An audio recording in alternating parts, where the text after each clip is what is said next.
Imagine pulling this exact Charizard from a pack back in 1999. Right now, raw, it could easily get you 500 bucks. But take that exact same piece of cardboard, put it inside this tiny plastic slab with a number 10 on it, and boom, you're looking at $5,000 or more. Most people get grading completely wrong, and it's costing them thousands of dollars.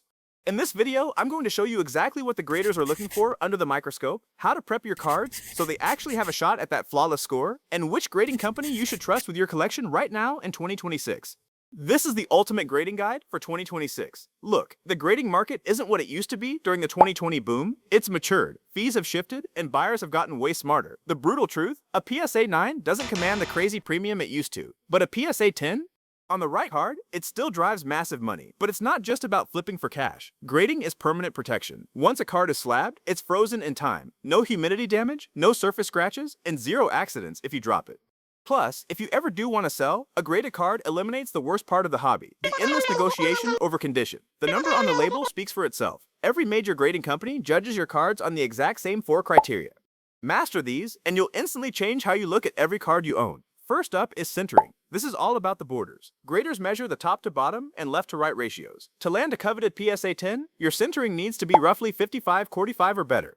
A card can look absolutely flawless to your naked eye, but if it's skewed to one side, the 10 is dead. Second is corners. This is where most vintage cards lose the war.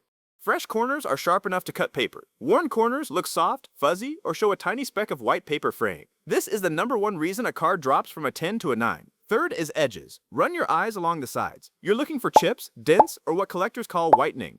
Even a microscopic nick on the back edge can tank your grade. This usually happens when cards rub together inside binder, box, or pack. And fourth is surface. This is the ultimate deal breaker. We're talking scratches, print lines, creases, or stains.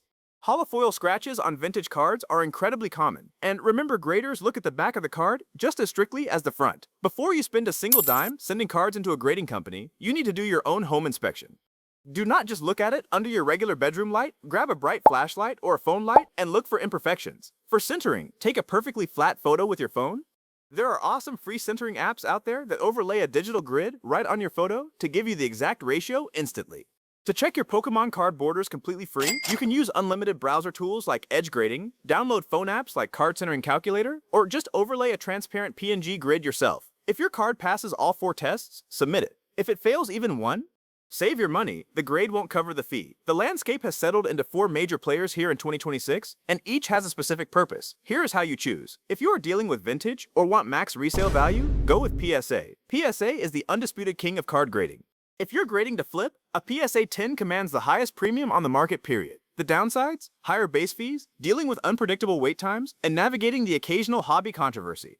If you have high-end cards or consider yourself a condition expert, look at Beckett, also known as BGS. BGS is notoriously the toughest grader in the game, and they prove it with those strict half grades and subgrades on the label. Pulling a high grade from them is incredibly tough, which is exactly why a BGS 9.5 or a flawless Black Label 10 can absolutely crush PSA in pure market value. Need proof? A flawless BGS Black Label 10 copy of the modern Bubble Mew X from Paldean Fates shocked the hobby by fetching a staggering $236,000 at auction. For modern cards and pure value, choose CGC. When it comes to the modern Pokemon market, these guys have completely taken over.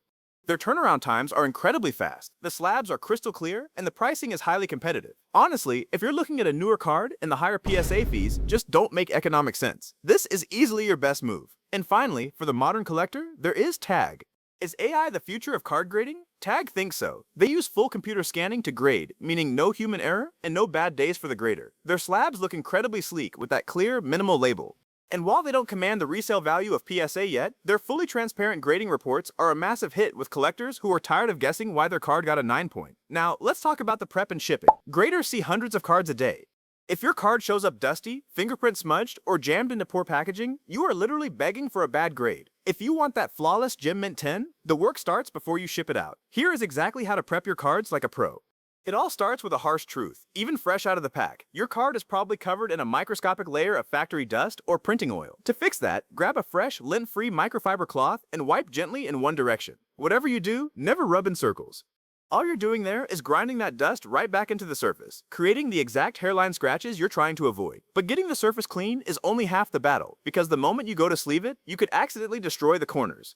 This is where a lot of collectors accidentally tank their chances at a 10. You need to use a single, standard clear penny sleeve. Stay completely away from perfect fit sleeves for grading submissions. They hug the card way too tight. When the grader tries to pull a tight sleeve off, they have to squeeze and struggle with the card, which easily bends corners and ruins edges. Stick to one loose penny sleeve, and don't even think about using top loaders. Grading companies absolutely hate them because they're too hard to pry cards out of. Card savers are the undisputed industry standard. Of course, none of this matters if your card gets bent in half by the postal service before it even arrives. To bulletproof your submission in transit, you need to build what's called a cardboard sandwich. Take your cards stacked in the exact order of your submission and secure them. But do not wrap tight rubber bands directly around the plastic savers, or you'll bow the cards. Instead, wrap a rubber band or some painter's tape around a piece of scrap cardboard first, and use that to anchor your stack. Next, sandwich that entire bundle between two oversized pieces of thick corrugated cardboard and tape the edges shut. This creates an armor-plated shield that stops the cards from shifting or getting punctured. But you aren't completely safe yet, because there is still one administrative trap that can cost you thousands of dollars. When you fill out your online paperwork, be brutally honest about the declared value. Don't try to cheap out just to save a few bucks on the submission fee. That number is your insurance policy if the facility accidentally damages your card, or if the worst happens and the post office loses your box. Speaking of the post office, never ship these in a flimsy bubble mailer. Put your cardboard sandwich into a sturdy box, pack it with bubble wrap until nothing moves when you shake it, and always require a signature upon delivery. Treat this package like it's holding a house down payment.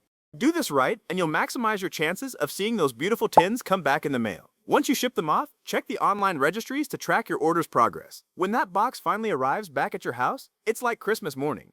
Crack it open, see how your eyes matched up against the pros, and use it as a learning experience. Learning to grade is the ultimate level up for any Pokemon collector. For more details, go to your designated grading company submission instructions.